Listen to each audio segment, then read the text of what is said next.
Hello, hello, and welcome back to Something to Noodle On. I'm your host, Mac, an average 30-something exploring the complex questions that keep us awake at night. Before we get into it for today, if you like what you're hearing, please give us a thumbs up to appease the pod gods and help us get seen and heard by more people like you. All right, enough of that. Lately, I've been thinking about grief.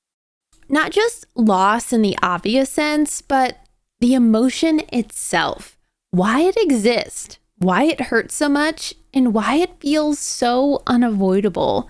Grief is one of those emotions we almost universally describe as negative. It's painful, it's heavy, it's disorienting. It can knock the wind out of you on a random Tuesday afternoon because you heard a song, smelled a scent, or saw something that reminded you of someone who's gone. If grief feels so awful, it's reasonable to wonder, why do we even have it? Is grief a necessary part of being human? Or is it just an unfortunate byproduct of love and attachment? Is it doing something for us, or is it simply something we have to endure? And if grief serves some purpose, does that mean we're supposed to be grateful for it? Or is that an unfair expectation to put on people who are already hurting? I don't think there are clean answers here, but I do think it's worth exploring. Or in other words, it's giving us something to noodle on.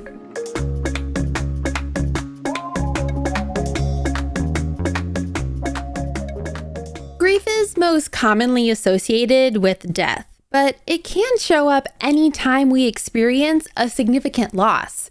That might be the death of a loved one, but it can also be the end of a relationship, the loss of a job, a major life transition, declining health, or even the loss of an identity we once had.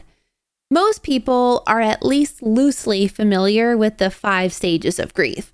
Originally introduced by Elizabeth with a last name that I'm probably going to butcher, but I'm going to attempt as Kubler-Ross. Those stages are denial, anger, bargaining, depression, and acceptance. They're often presented as a neat linear process. Step 1, step 2, step 3, but that's not really how grief works in real life.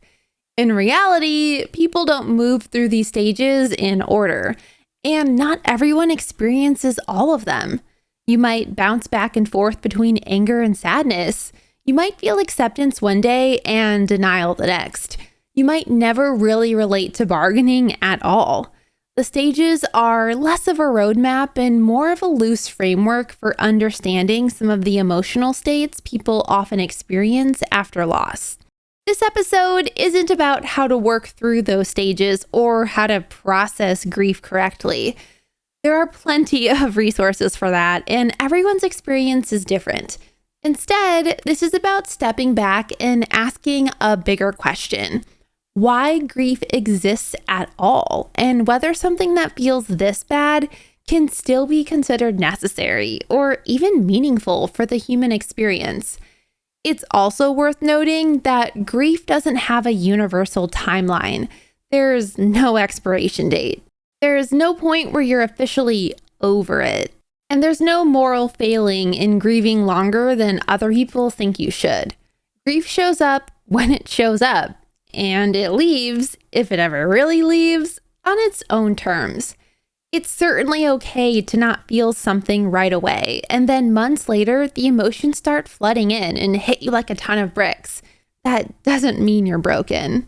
Okay, so why does grief feel so bad?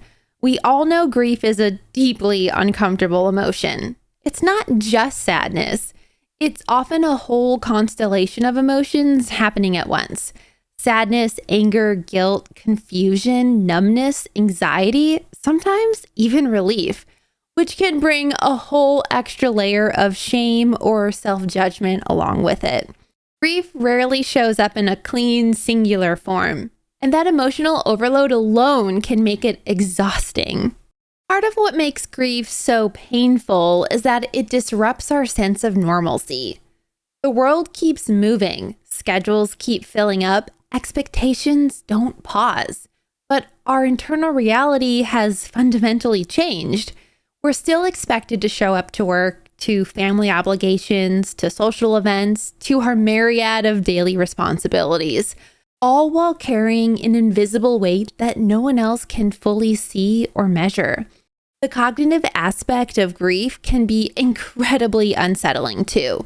When someone we love dies, our brains struggle to reconcile the fact that they're gone, along with all the habits, routines, and expectations we've built around their presence. We still think about calling them. We still expect to see their name pop up in Messenger, and we still mentally file things away to tell them later. Our rational mind understands the loss, but our nervous system hasn't caught up yet. Grief can also feel threatening because it forces us to confront how little control we actually have.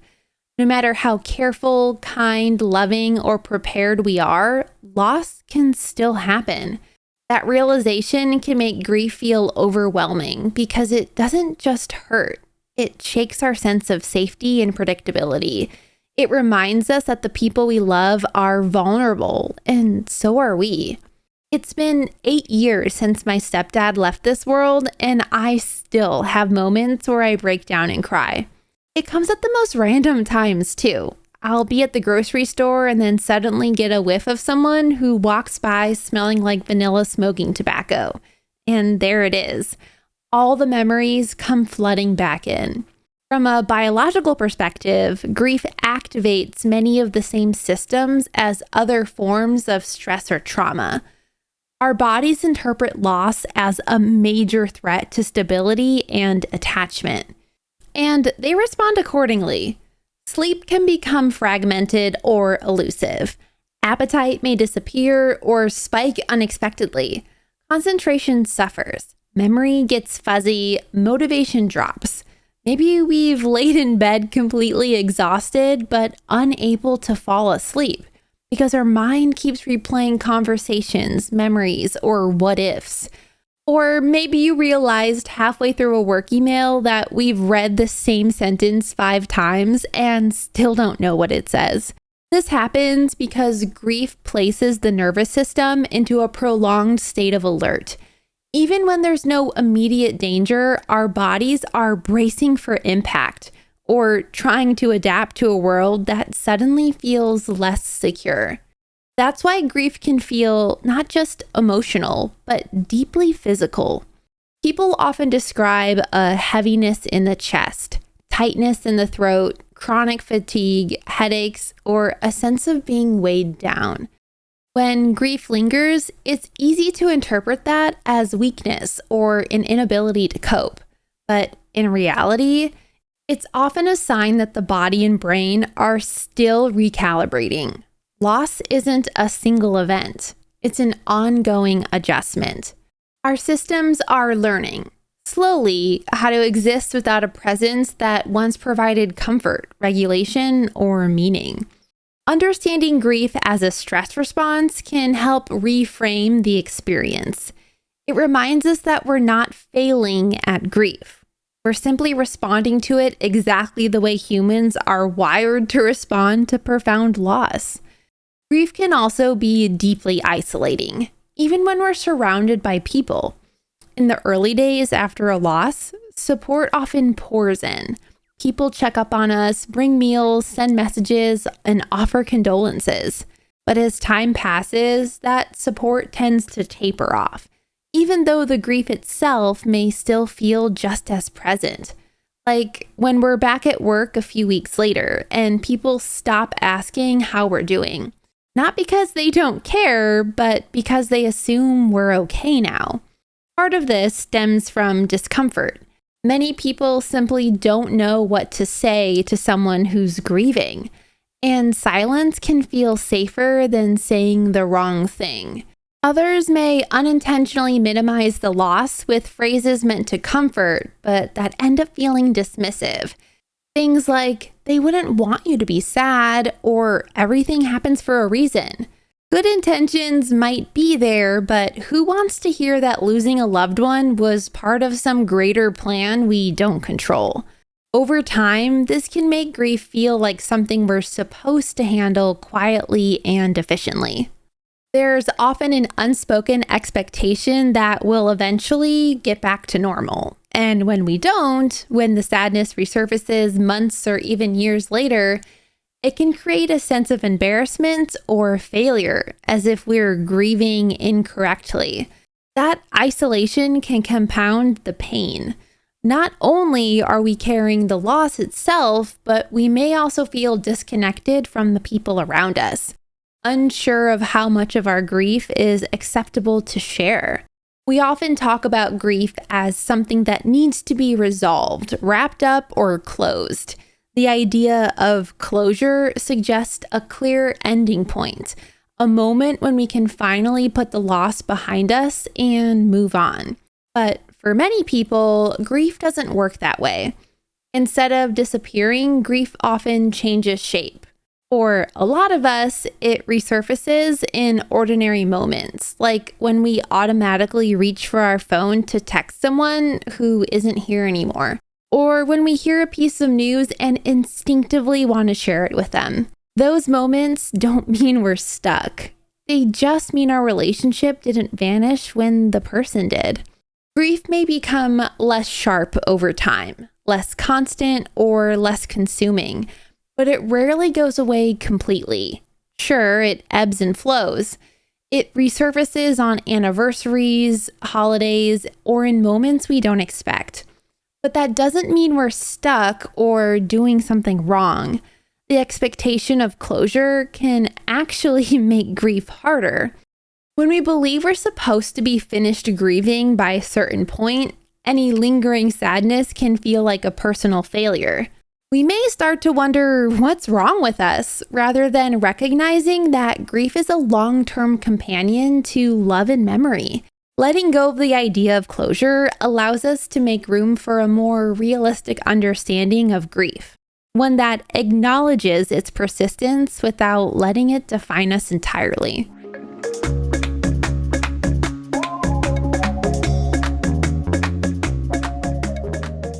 If grief feels this physically, emotionally, and socially overwhelming, it's fair to ask why it exists at all. Why would humans evolve with an emotional response that hurts this much? Why carry something so heavy instead of being able to simply move on?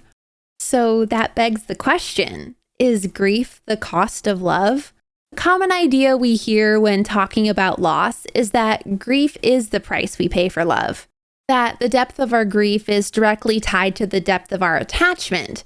There's something comforting about that framing. It suggests that our pain is meaningful, that it exists because something mattered, but it also raises some uncomfortable questions. If grief is the cost of love, does that mean loving deeply is inherently dangerous? Does it mean that every close connection comes with a built-in emotional risk we should be preparing for? And if that's the case, would we be better off loving less intensely or keeping people at arm's length to spare ourselves the pain that may come later? Most of us, if we're honest, already know the answer to that. Even knowing how devastating grief can be, even having lived through it multiple times before, we still form attachments. We still love people deeply. We still open ourselves up time and time again, despite knowing how much it can hurt when those bonds are broken. That suggests that grief isn't just an unfortunate side effect of love. It may be evidence of how essential connection is to our lives. Humans are wired for connection from the very beginning. As infants, our survival depends entirely on attachment. We rely on caregivers, not just for food and shelter, but for regulation, safety, and a sense of belonging. As we grow, those attachments evolve, but they never stop being central to how we experience meaning in our lives. Our closest relationships help shape who we are. They influence our values, our routines, our sense of identity, and even the way we see the world. Over time, the people we love become woven into the fabric of our daily existence. So when we lose someone, we're not just losing a person. We're losing a role they played in our life, a future we imagined with them, and a version of ourselves that existed in relationship to them. Grief hurts because it disrupts something foundational. It pulls at threads that are holding parts of our life together. Seen this way, grief can be understood as the emotional echo of meaning. It's painful precisely because the relationship mattered. Without attachment, there would be nothing to grieve. People move in and out of our lives every day, but we don't feel pain for each stranger who passes by. But without attachment, there would also be far less richness, connection, and purpose too. Like when you live with a partner and fall into the routine of date nights, hanging with friends, and holidays with family. When they're gone, you realize just how integrated they were in your everyday life. I have several friend groups that I miss hanging out with, but part of me feels like they were never really there for me and more so for him. Now that he's gone, none of them have reached out. It breaks my heart, but it's just part of it, I guess. If grief is tied to attachment, it's tempting to think that avoiding deep connections might protect us from this heartbreak. Staying guarded, not getting too close, keeping things casual. On the surface, that can feel like a reasonable survival strategy. But avoidance doesn't actually eliminate grief. It just changes how loss shows up. People who avoid attachment may experience fewer intense emotional highs and lows, but they often pay for that stability in other ways. Loneliness, emotional numbness, a persistent sense that something is missing. Even without a single dramatic loss, there can be a slow accumulation of quieter griefs. Missed connections, relationships that never fully formed, love that was held back out of fear. Over time, that absence can become its own kind of pain. And avoidance isn't foolproof anyway. We still attach to routines, to identities, to places, to versions of ourselves.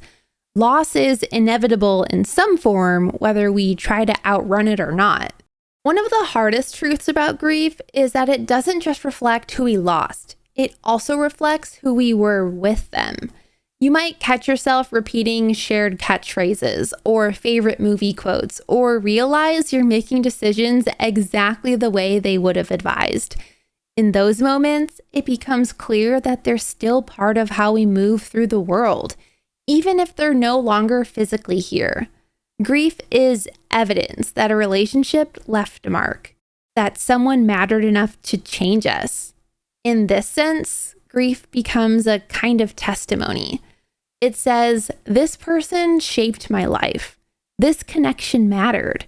Something meaningful existed here.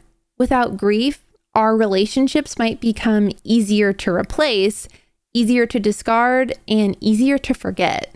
Grief resists that. It insists that what was lost was unique and irreplaceable. We've reconciled things now, but there was a 5-year stint where I didn't talk to my best friend Amanda over something really fucking stupid. But those 5 years felt hollow.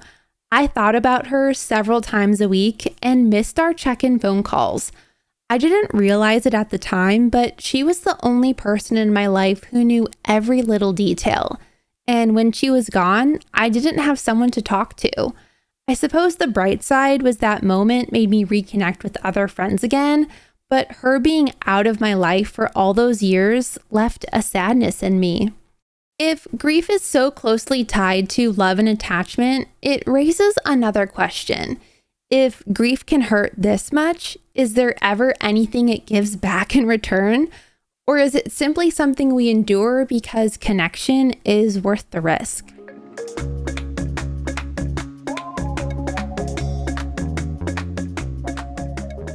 Let's switch gears and see if grief can have any positive effects. This is where things get especially complicated. Talking about the potential positive effects of grief can feel really uncomfortable, or even wrong, particularly if we're in the middle of it or if the loss is still very raw. So it's important to say this clearly and upfront. Acknowledging that grief can sometimes change us in meaningful ways does not mean grief is good, desirable, or something we should try to justify. The pain of grief is real. No amount of perspective, growth, or insight makes a loss worth it. And we don't owe anyone a silver lining to validate our suffering or make it easier for others to sit with our pain. With that said, many people do report that grief alters the way we move through the world over time. Not immediately, not consistently, and not for everyone. But often, quietly and gradually, grief leaves an imprint that reshapes how we see our lives, our relationships, and our time. One of the most common reported shifts after grief is a change in perspective. Loss has a way of stripping life down to its essentials. Things that once felt urgent, minor conflicts, social pressures, constant productivity, can suddenly lose their intensity. When we're confronted with the reality that time is finite, our priorities often reorganize themselves. We may become more aware of how we spend our days and who we choose to spend them with. We may feel a stronger pull towards experiences and relationships that feel meaningful and less patience for things that drain us without giving much back. This doesn't mean we stop caring about everyday concerns or that grief magically makes us wiser. It simply means that loss can recalibrate our internal compass. It reminds us, sometimes painfully, that not everything deserves the same amount of our energy. For some of us, maybe this looks like caring a little less about impressing people and a little more about showing up, or finally taking that trip, making that call, or doing the thing we've been putting off because grief has made the passage of time feel more real. In this way, grief can function as kind of a forced pause, an interruption that invites us to reflect on what actually matters to us, even if we never would have chosen that interruption ourselves. Grief can also expand our capacity for empathy. When we've experienced deep loss, we often become more sensitive to pain in others, not just grief, but suffering more broadly. We recognize it more easily and we respond to it differently. Instead of rushing to other solutions and platitudes, we may become more comfortable simply sitting with someone in their discomfort. We may listen more carefully, speak more thoughtfully, and allow space for emotions that don't have easy fixes. This kind of emotional awareness usually isn't learned through advice or observation. It's learned through lived experience. Grief teaches us how isolating pain can feel, and that awareness can make us more gentle with others when they're struggling. Importantly, this doesn't mean everyone who grieves becomes more empathetic, or that empathy is some kind of reward for suffering. It simply acknowledges that grief can deepen our understanding of what it means to hurt and what it means to be supported. Our writer, ND, recently experienced this shift in perspective. After a years-long absence, she traveled back to her hometown and reconnected with some old friends from high school. Friends she probably hadn't talked to in more than a decade. That reconnection was prompted in part by hearing about the passing of two of their classmates within the same week. Moving away and losing touch didn't soften the grief or make the deaths easier to accept, but the loss she felt did bring time and connection into sharper focus. Hearing about the loss of peers, people who once shared hallways, classrooms, and everyday moments was a stark reminder that time keeps moving, whether or not we stay in touch. But instead of keeping her grief bottled up inside, Andy reached out. She reconnected and she reminisced about the past with old friends and made new memories with them. Not because grief offered a lesson, but because it created urgency. A reminder that relationships don't maintain themselves and that assuming there will always be more time can quietly cost us meaningful connection. In this case, grief became a catalyst, not a silver lining, but a nudge toward presence, toward appreciating the people who are still here, toward valuing connection while it's still possible. These kinds of moments remind us to check in on those we haven't touched base with recently, not out of guilt, but out of awareness. Grief doesn't create love, but it can remind us to act on the love that's already there.